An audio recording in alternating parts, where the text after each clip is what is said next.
Сайн байцгаана уу? Hexit podcast-аар өнөөдөр Matthew Langford Ferry-гийн талаар бидний сайн мэдхээр Friends цувралын Chandler-ийн хэргийн талаар ярилцах болно. Эхлээд ерөнхий Matthew хаанаас гаралтай хэн байсан талаар ярилцаад дараа нь дүгнэлт хэсэг рүүгээ орцгоё. Matthew Langford Ferry 1969 оны 8 сарын 19-нд Массачусетс мужийн Williams хотод төрсөн. Түүний аав Джон нь жүжигчин, ээж Луизиана нь сэтгүүлч байсан. Мэттюгийн эцэг эх салж NBC сугийн алдарч сурвалжлагч Кит Моррисонтэй гэрлсэн. Мэттю хүүхэд насаа Канадын Оттава хотод өнгөрүүлсэн байдаг. Тэрээр хамгийн анх удаа 14 настайдаа архи ууж үдсэн бөгөөд амьдралынхаа туршид алкогол, мансууруулах бодистой тэмцсэн. 15 настайдаа Мэттю аавтайгаа амьдрахаар Лос Анжелес руу нүүсэн. 1987 онд анхлах сургуулаа төгсөө жүжигчин болж телевизийн шоунд хэд хэдэн дүр бүтээсэн ч түүний томоохон дэсрэлд 1994 онд найзууд цувралд Chandler Bing-ийн дүрээр гарч ирсэн. Тус шоунд Jennifer Aniston, Courtney Cox, Lisa Kudrow, Meg LeBlanc, David Schwimmer гэсэн 5 жүжигчид Rachel, Monica, Phoebe, Joy, Ross нарын дүрийг бүтээсэн байдаг.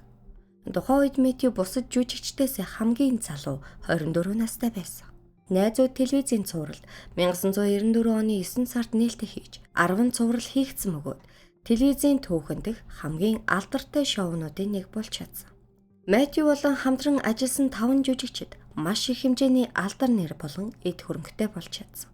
Тэд зөвхөн хэдэн сая доллар олоо зогсохгүй шоу дууссаны дараа жил болгон хэдэн саяар нь олж байсан. Нэмэлтээр Мэттю өөр дөрүүдэд тоглосон ч найзууд цуврал шиг амжилт гаргаагүй. Харамсалтай найзууд цувралын нэр хүнд нь бүдгэрхийн хэрээр мансуурлын дон улмал нэмэгдсээр байсан. Тэрээр их хэмжээний архи, алкогольны төрлийн зүйл хэрэглэхээс гадна мансууруулах бодисыг хэрэглэдэг байсан. Мэттю донтолтоо зогсоох гэж хичээж 7 хоногт 2 удаа 30 жилийн турш сэтгцийн эрүүл мэндийн тусламжийн төвд явдаг байсан. Нийтдээ 6,000 төвийн уулзалтанд явж 65 удаа хоргоожуулах эмчилгээ хийгдэж хэд хэдэн удаа үхэлдээр нүүр тулсан ч донтолтоосоо гарч чадахгүй хэвээр байсан. Одоо хэрэг болсон үе рүү буцацгаая. Мэттю сэтгэл түгшилтийг эмчлэхийн тулд кетаминын жороор хэрэглэдэг байсан. Кетамин нь 3 дугаар зэрэглэлийн мэдээ алдуулагч бөгөөд мэс заслын үед хэрэглэдэг. Гэхдээ кетаминыг аюултай эмд тооцдог бөгөөд зөвхөн эмчийн хяналтанд дор хэрэглэх ёстой. Харамсалтай нь Мэттюгийн хувьд зөвхөн сэтгэлийн түгшилтийн эмчилгээнээс илүү 100 болгон хувиргасан.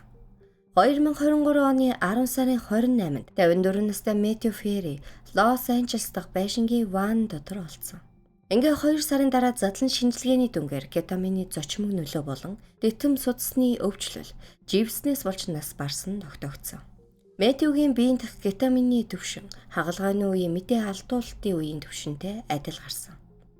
2023 оны 5 сард үхлийн дооц хаанаас үүдэлтэй тал дээр мөрдлөг эхэлсэн. Мөрдлөгийн дагуу цагдаа нар Мэттюгийн хувийн туслах Кеннет Ивамасаг олж мэдсэн. Тэрээр 1994 оноос хойш хамт ажиллаж байгаа бөгөөд Лос Анжелес хотын Pacific Palisades дахь гэрт нь хамт амьдардаг байсан. 2023 оны 9 сард туслах нь Мэттюд кетамин авахаар Салвадор Пласентия хэмээх эмчтэй холбоо тогтоосон. Харин Салвадор 9 сарын 30-нд өөр нэгэн эмч болох Марк Чавезтэй кетамин авахаа ярилцсан бөгөөд тэд хоорондоо энэ тэнэг хэр их мөнгө төлөхийг би гайхаж байна гэж бичсэн байдаг. Марк хуурамчаар худалдаалах жор гарган Салвадорт зураг даран явуулсанд Салвадор өвнийг худалдан авч Мэттюд тарьсан бөгөөд кетамин тариур хоёрыг туслагт нь үлдээсэн байдаг. 2023 оны 10 сарын 2-нд Кеннет Салвадор руу 8 шил доктор Пеппер авъя. 8 дооз биш гэж мессеж явуулсан. Доктор Пеппер гэдэг нь кетамины нууц хэллэг болгосон байгаа. Магадгүй тэд хинч тайлж ойлгохгүй гэж бодсон байх.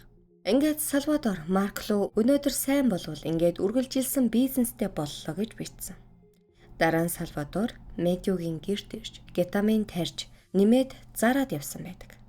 2 хоногийн дараа болох 10 сарын 2-нд туслах нь дахин кетамин хэрэгтэй байна гэж надаа өшөө олон доктор Пеппер хэрэгтэй байна. Боломжтой үед чи очиод авъя гэж мессеж бичсэн. 10 сарын 6-нд Салвадор туслахад өшөө олон кетамин зарж харин тэр өдөртөө туслах нь ганцхан шил үлдсэн шүү гэж мессеж бичсэн.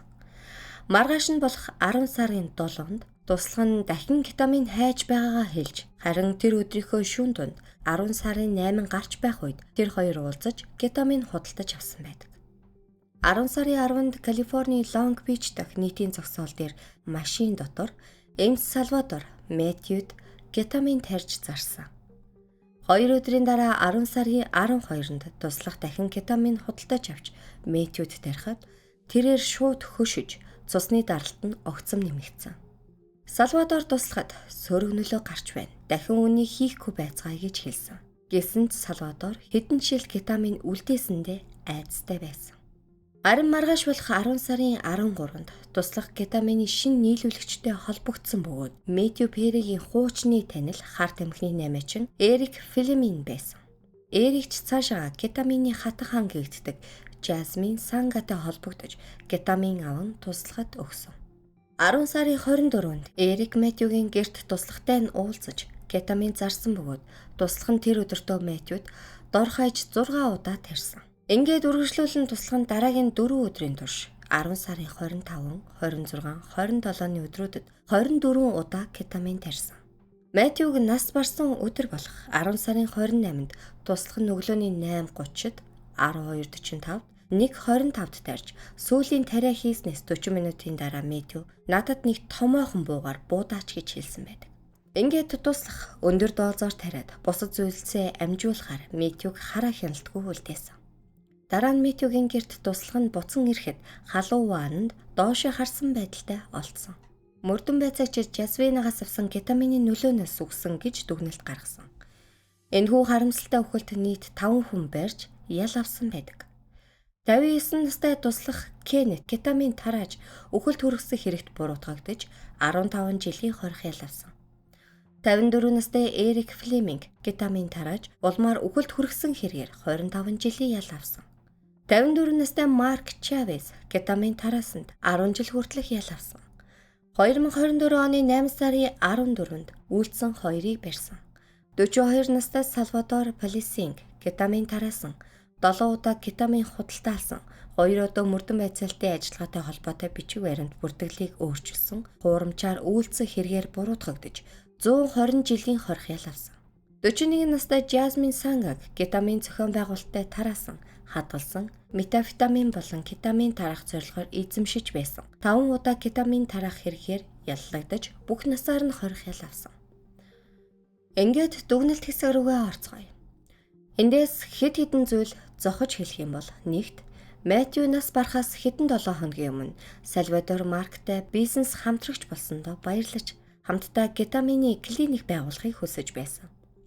Марк хариу болгон мессеж илгээхдээ аль болох хурдан яаралтай үр дүн гаргамаар байна.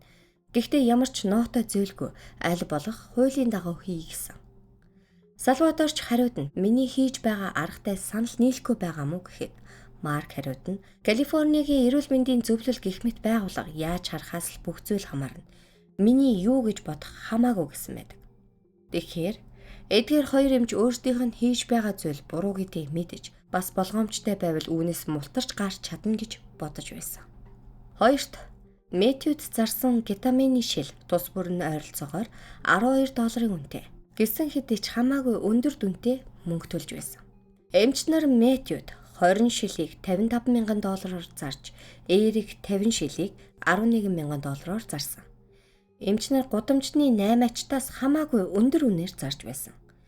Дүүнчлэн Салвадор Мэттьюг энэ тэнэг хэрэг хэмжээний мөнгө төлөхийг гайхаж байна гэж мессежиндээ дурдсан. Мэттью кетаминд нийт $66,000 зарцуулсан. Гэхдээ тэрээр илүүч төлөх чадвартай. Түүний нас барах үед Мэттьюгийн хөрөнгө $120 сая байсан бөгөөд зүгээр л номхон далай дээрх байшинг сарын $49,000 түрээсэлдэг байсан. Харин Салвадор Мэттьюг өөр газраас кетамин хайхаас санаа зовж аль болох их мөнгө гаргаж авахд анхаарч байсан. Ерөөсөө өвчтний эрүүл мэндэд санаа зовоогүй. Гуравт Мэттью нас барснаас удаагүй Жасмин Эриктэй холбогдож бүх мессежийг устгах гэж хэлсэн. 2023 оны 10 сарын 30-нд Эрик Жасмин руу бараг бүгд аюулгүй гэж мессеж бичсэн байдаг. Эрик хэлэхдээ Мэттьютэй хизээч биеэр уулзаж байгаагүй, үргэлж туслахаар нь дамжуулдаг байсан. Туслах нь идэвхжүүлэгч гэсэн байдаг. Итгэжүүлэгч гэдэг нь ямарваа юмд донтсон гэдгийг мэдсээр байж донтолтыг тижээгээд байдаг хүнийг хэлнэ. Жишээ нь архины хамааралтайг нь мэдсээр байж архи авч өгөх гэх мэт. 4. Энэ хэрэг дээр ерөнхий таамаг гаргавал Мэтью амьдралынхаа туршид мансууруулах бодисонд их хэмжээний мөнгө зарцуулж бас донтолттойгоо тэмцэх гэж чамлашгүй их мөнгө зарцуулсан байдаг. Мэтью үхлийн ирмэгт хэд хэдэн удаа очиж байсан болохоор ямар эрсдэлтэйг мэдэж байсан. Гэхдээ магадгүй тэрээр нэг төвшөнд хүрч бүгдийг нь огт хайхархаа болсон байх. Тэрээр нэг удаа кетамины тухай ярихдаа энийг хэрэглэхээр аврах том аз жаргалыг хүрзээр толгой руугаа зохиулж байгаатай адил гэж хэлсэн байдаг. Харин тэрний хувьд шаардлалт нь асуудал болж байсан. Тэрээр дүрслэхдээ яг л аз жаргалыг хүрзнээсээ хамаагүй том аимшигтай хүрзээр зохиулсантай адил гэсэн байдаг. Мэтью энэхүү мэдээллийг хийхдээ мэргэжлийн эмч нарын дор хууль ёсны дагуу хяналтанд кетамин эмчилгээ хийлгэж байсан. Тэрээр хууль бусаар кетамин худалдаж авснаар кетамины эмчилгээний хязгаарлалтаас давж шаардлагыг хязгааргүй хойшлуулж хүсснээрээ өдөр болгон аз жаргалыг хүрзээр толгой руугаа зохиулсан мэт байж чадна гэж бодсон. Тэрээр хөрөнгө мөнгө энэхүү онолыг туршиж үзэх боломжийг олгосон. Энэхүү хэрэг дээр эм хангагч нар Мэтьюгийн талаар огт бодоогүй. Тэд зүгээр л мөнгө олох боломжийг олж харсан. Мэтью шиг хязгааргүй нөөцтэй үйлчлүүлэгч тэдний амьдралыг тэр чигээр нь өөрчилж чадна. Тэд дотроо Холливуудын амар хэлбэр аргаар мөнгө олж байгааг хараад яагаад би байж болохгүй гэж хэрвээ надаас авахгүй бол өөр газраас авна гэсэн ойлголттой байсан. Яг ийм шалтгаанаар Мэтьюд би чиний төлөө байх болно гэж хэлсэн. Хачирхалтай нэмч нар кетамин зархад хэрхэн оролцож байгаа явдал юм. Тэдэнд сайн мөнгө хийхэд заавал хууль бус зүйлхийг шаардлагагүй. Харин туслахтаар нэлээд маргаан дагуулах олон таамаглал гарч ирж болно. Даргийнхаа үхэлд хувь нэмрээ оруулмааргүй. Ямар аюултай гэдгийг тэр мэдэж байсан. Тэглэж хууль бус зүйл хийж байгаагаа мэдэж байгаа. Бас албан ёсны эмчээс худалдаа авалт хийж байв. Гэсэн хэдий ч энд ямар ч гэмгүй хүн гэж байхгүй. Тэгэхээр энэ хэрэгээс сурах зүйл байгаа нь хангалттай хөрөнгө мөнгөтэй байх үед хүн дуртай сайхан зүйлээ хийх боломжуудыг олгодог. Хэр их мөнгө байна төдий чинээгээрээ боломжууд бий. Гэхдээ хэрвээ аз жаргалтай сайхан гих зүйл нь мансууруулах зүйл байвал явах вэ? Тэгвэл хэмжээлшгүй хөрөнгө хүний өхлийг ихээхэн хурдасгана. Өнөөдрийн дугаартай хамт байсанд баярлалаа. Дараагийн дугаар хүртэл түр баяртай.